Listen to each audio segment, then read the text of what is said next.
lush forest, a tiny creature with iridescent fur named Nuno stumbles upon a mysterious wand.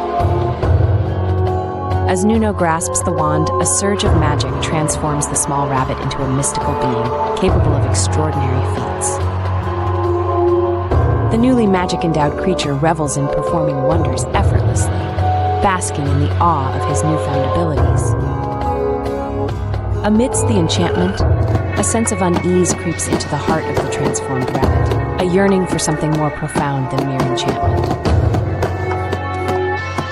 Nuno gazes at a modest carrot patch, a silent resolve forming within him as he decides to forsake magic for the gratification of hard work. The wand, embodying allure and promises of easy triumph, beckons to Nuno, testing his resolve with its seductive glimmer.